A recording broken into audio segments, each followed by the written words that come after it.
Halo semuanya, selamat malam.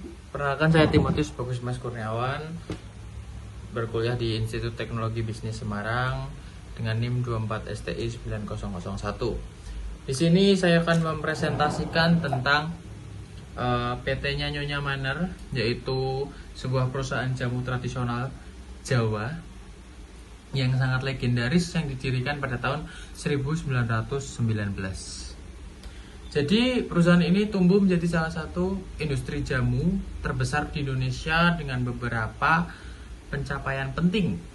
Yaitu di sini ada 3 pencapaian penting.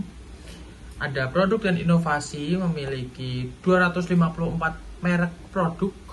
Ada dari pil, kapsul, serbuk, cairan yang mencakup perawatan tubuh, kecantikan dan penyembuhan. Pada tahun 2000, perusahaan ini menjadi menjadi satu-satunya perusahaan jamu yang memproduksi fitofarmaka atau obat herbal yang lulus uji klinis melalui merek Reu Manner. Nah, dengan tadi Ibu Manner PT, Nyonya Manner.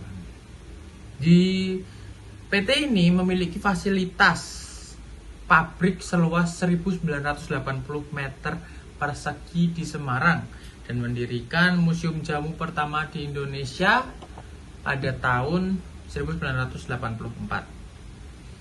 Di sini PT ini memiliki teknik pemasaran, yaitu memiliki jaringan kuat dengan 2000 agen, nggak main-main tuh, 2000, dan lebih dari 28.000 outlet di 19 provinsi. Secara internasional, produknya telah diekspor ke Malaysia, Belanda, Arab Saudi, hingga Amerika Serikat. Jadi perusahaan ini tuh sempat berjaya, tetapi perusahaan ini sekarang menghadapi serangkaian krisis yang berujung pada kebangkrutan. Nah, serangkaian krisis ini apa aja? Di sini ada konflik internal, di mana terjadi perseteruan antara cucu pewaris pada tahun 1985 dan 1984 sampai 1994 yang akhirnya diselesaikan dengan pengalihan saham ke tangan Charles Saerang pada tahun 1995. Yang kedua, di sini adalah ada masalah finansial dan ketenaga kerjaan. Nah, ini penting nih. Finansial ini paling penting, bos.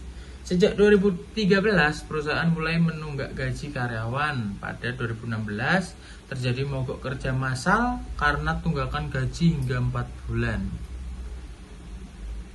Ini 4 bulan. Kita nunggak gaji sebulan aja udah demo ya guys ya. Terus yang ketiga, ada utang dan kepailitan. Perusahaan terjerat utang kepada puluhan kreditur meskipun sempat mencapai kesepakatan damai melalui PKPU pada 2015. PT Nyonya Manner akhirnya dinyatakan pailit oleh Pengadilan Niaga Semarang pada 3 Agustus 2017. Terus masalah keempat adalah perubahan kepemilikan. Merek Nyonya Manner kini dipegang oleh PT Bumi Empon Mustiko, sebuah perusahaan patungan antara keturunan keluarga dan PT AHB Niaga Selaras.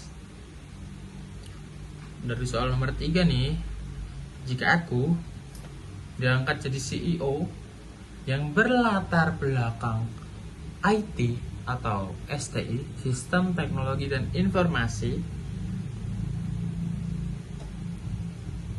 jika saya diangkat menjadi CEO untuk menyelamatkan perusahaan sebelum titik kepailitan, fokus utamaku adalah melakukan digital transformasi untuk efisiensi operasional dan transparansi. Semuanya tuh terlihat jelas, gak ada yang ditutup-tutupin. Langkah-langkahnya adalah, pertama nih, kita perlu implementasi ERP atau Enterprise Resource Planning. Kita harus merencanakan, mengintegrasikan sistem keuangan, produksi, dan inventaris ke dalam satu platform seperti SAP atau ODO. Tujuannya untuk apa? Memastikan transparansi arus kas, nih harus terlihat transparansi tadi, sehingga kewajiban seperti gaji karyawan dan pembayaran utang kreditur dapat ditinjau, dipantau secara real time untuk menghindari tunggakan tak terduga. Masalahnya tadi tidak terpantau ya, hutangnya jadi terbanyak tunggakan tuh, gaji karyawan sampai 4 bulan. Nah itu. Terus yang kedua, kita perlu memodernisasikan rantai pemasok atau distribusi.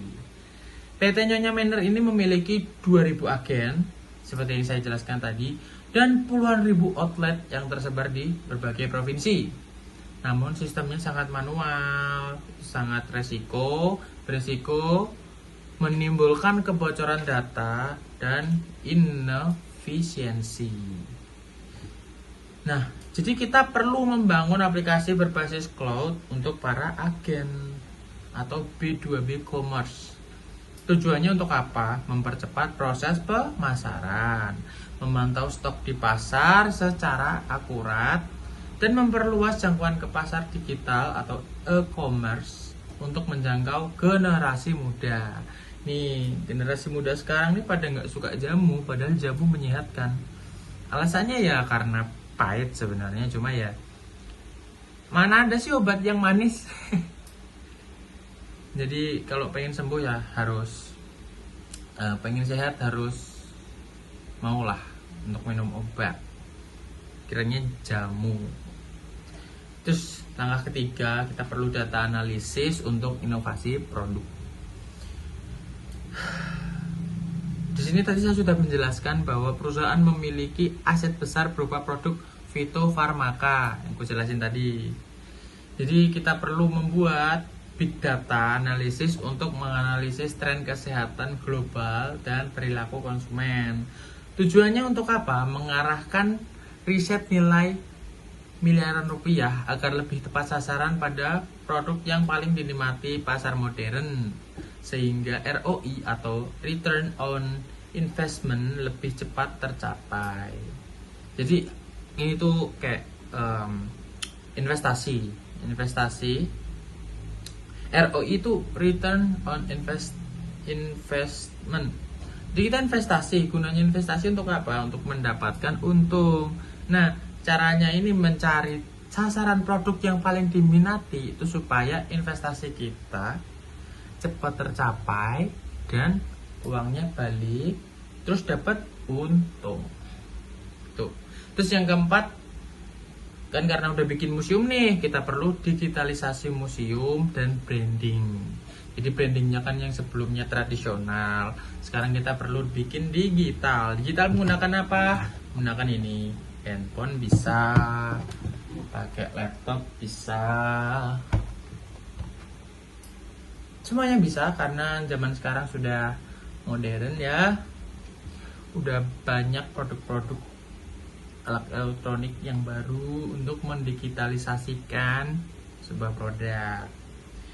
Kita perlu mengembangkan virtual tour untuk museum jamu Nyonya Manner dan kampanye digital untuk menunjukkan warisan budaya namun tetap modern.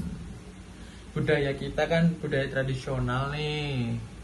Tradisional untuk menyebarkannya kan susah. Kalau dulu sebelum ada handphone, kita ngasih tahunya dari mulut ke mulut hingga sampai jauh, terus nanti masuk koran.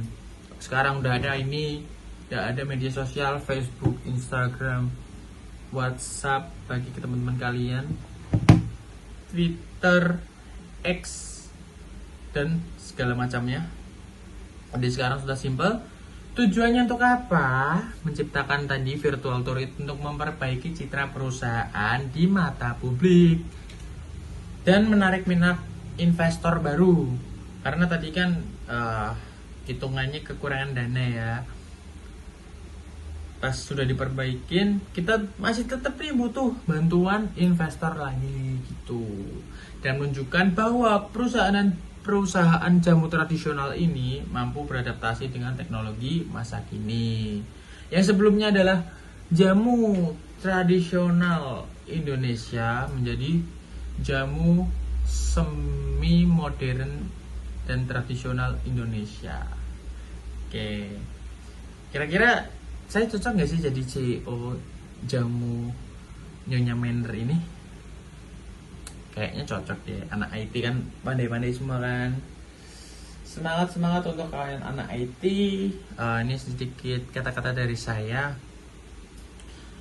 Belajarlah setinggi-tingginya sehingga suatu saat kamu akan dikaruniai sebuah jabatan sebagai CEO di PT-PT besar, supaya kalian bisa memperbaiki PT-PT tersebut dan menjadi sukses.